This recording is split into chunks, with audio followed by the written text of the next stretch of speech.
back to the Suspense Squad, where authors interview authors. Tonight we have very exciting and fabulous Kimberley Woodhouse with us. Yay!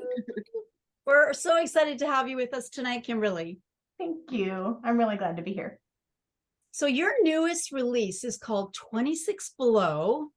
Burr. Can you show us the cover and read us the back cover copy, please? Yes. Here's the cover.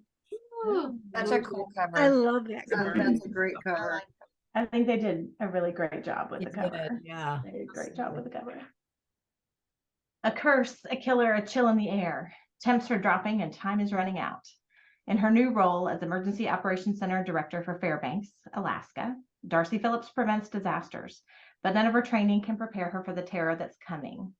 As a cybersecurity specialist, Jason Myers is determined to ferret out any threats to the town he now calls home, and that includes his reckless brother and his eco-terrorist friends.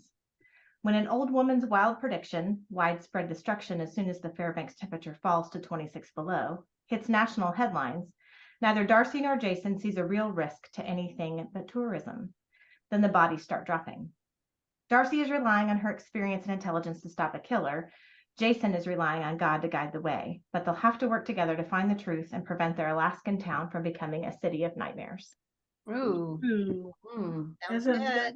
Doesn't that sound good? Wow, I have chills. Okay, so we're looking forward to chatting with you tonight, and we're going to start with Virginia Vaughn. Hi, Kimberly. It's nice to meet you. Congratulations on your book. Thank you. Okay, so we all know you are a fabulous author and very successful in other genres. So I would like to know how you made the jump to suspense. What brought that on? Tell us about that. I like that question a lot. Actually, my first 4 fiction books were romantic suspense, but that's been quite a while. It's been a while back. They were all in Alaska. And I was asked to start writing historical with suspense, and I did, and that just took off, and I've written a whole bunch of those. And so I have been wanting to get back, because I have all these ideas. I'm sure you guys are the same way. I have a little notebook that I call it a creative journal. And I have all these ideas that I wanted to do, and I've just been waiting for the right time for this series to come in, and it's the right time. So I was very excited, especially since I'll have to put this little snippet in there.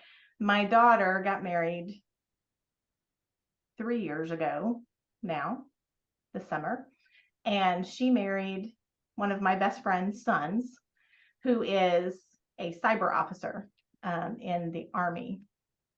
So he is a cybersecurity specialist, and he was working on a project for the Army called the Jack Voltaic Project. And if you look it up, it's super cool.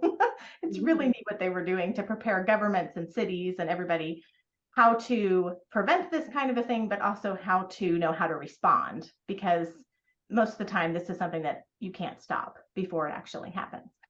So it's been really fun to get his input on it. And it's kind of like, remember Star Wars when George Lucas redid the original ones, and he said technology finally caught up with, what he had envisioned.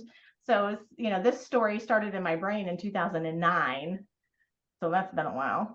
And it finally gets to come out in 2023. Wow. Okay, let's move to Shannon. Hi, Kimberly. Congratulations. Thank you. It is on my TBR list. I'm going to be reading it. Just haven't quite got to it yet. I'm still working on some others, but never ending.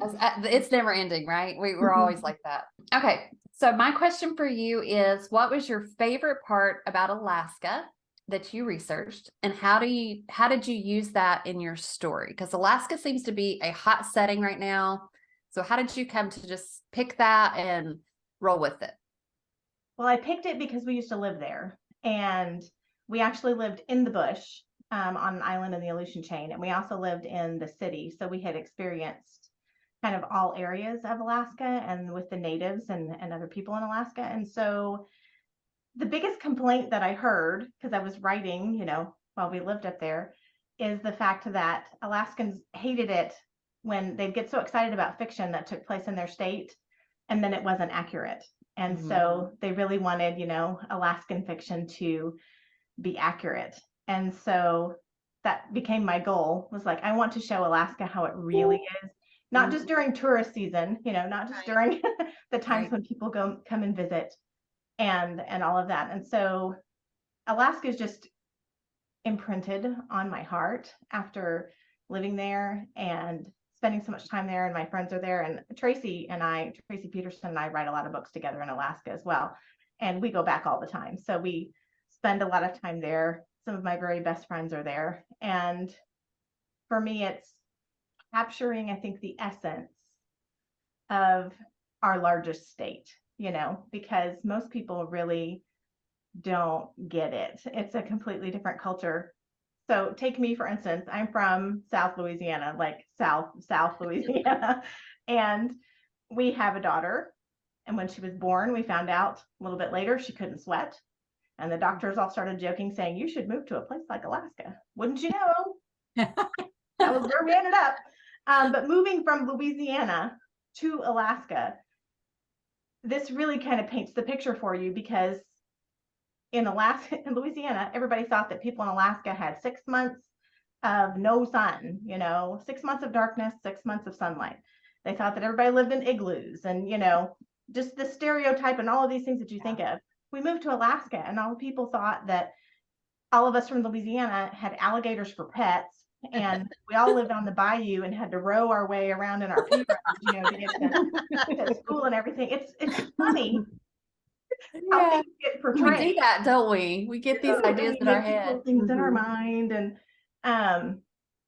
it's just kind of interesting to me, the things that people also will grasp of Alaska from watching shows like Deadliest Catch, or all of these other things that happened, that take place, or these reality shows that take place in Alaska, and you still don't get the real Alaska from it. So that has kind of been my goal with everything, is to show the real Alaska. And so one of my friends, who is an Alaskan native, she messaged me because she read it, you know, the first day that it came out, and she goes, I loved your note at the beginning. I think that was my favorite line. And see, now I don't remember what it was, but I write something in the note to the reader at the beginning, and it was about how everything had to be real. So I put they love their state, and they really dislike when people don't get things about Alaska or their way of life accurate. So here's to all my Alaska friends, family, and readers. She goes, that was my favorite part. I loved it. And then she read the book, you know, of course, looking to make sure that I didn't make any mistakes. Of course. So, But you didn't. yeah. The best research, I think, was the state troopers, the police department, the ABI, everything works in Alaska differently than in the lower 48. And so understanding law enforcement up there is a different beast than if you're like talking to somebody in New York State or Alabama or Colorado. So that was probably the most fun.